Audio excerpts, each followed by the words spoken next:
Yep, there it is, and it never gets old. We are back in the Tesla, and it's just as fast as ever. Well, it's not as fast because it's not the performance, but let me tell you guys, the Model Y long range is plenty fast. You're obviously not going to be, you know, racing in your Model Y crossover slash small SUV. It's more just, you know, your daily driver, or you can still throw things in it like your dog, like I have here, and it's a perfect, you know, perfect daily driver. But I wanted to go over a few things today on it. You guys loved the last video so much where I was kind of just showing the new console and kind of like the differences between the 2018 Model 3 and the Model Y. So I'm gonna go over the long range Autopilot that I have on here. I don't have the full capabilities Autopilot, which was 10 grand.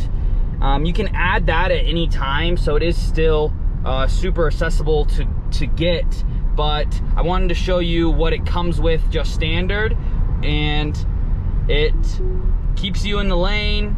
It keeps you here at the cruise control, which I'm set to 78. I'll back it down a little bit.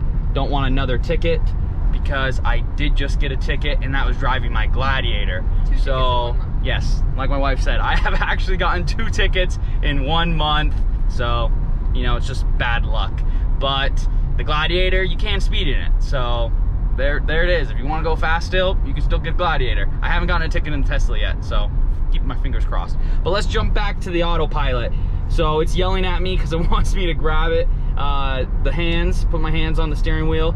But right now it's keeping me in the lane. I'm not touching the steering wheel. I think it yells at you every, you know, couple, maybe 15 to 20 seconds. I'm not exactly sure. But if you're thinking about getting a Tesla, but you don't want to pay the 10 grand for the full Autopilot, I think that's totally fine, because you can still use the Autopilot on the freeways. It keeps you in the lanes, and it stops you. So it's what they call that, like adaptive cruise control. So it'll keep me a certain distance between the car in front of me, and it'll brake and everything like that.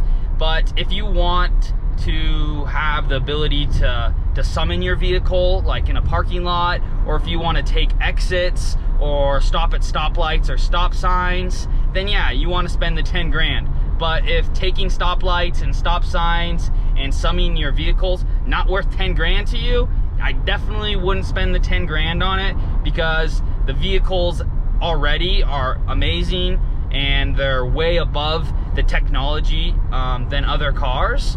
So I honestly think that you'd probably be fine, and you also save 10 grand. So you can put it into possibly another car, or you could just save it. So you really do have a ton of options, and it's, like I said, it's probably one of the more fun cars to drive that I own, just because it's so fast. Like, you can just step on it and it will take off immediately. But I kind of just wanted to go over that because I feel like that's a question I had when I was looking in to getting the Tesla with my wife, is do we need the full Autopilot? So I hope this video helps you guys out, and it kind of shows you if you need the full Autopilot. But if you're thinking about getting a Tesla, I definitely recommend, like I said in my last video, go and test drive one, because they're awesome vehicles. They really are a blast to drive, and they're super easy to drive. It was yelling at me because I was changing lanes, but they're super easy to drive, and it's all electric, so it's great gas mileage. So I'll catch you guys next time. I'll catch you guys next week.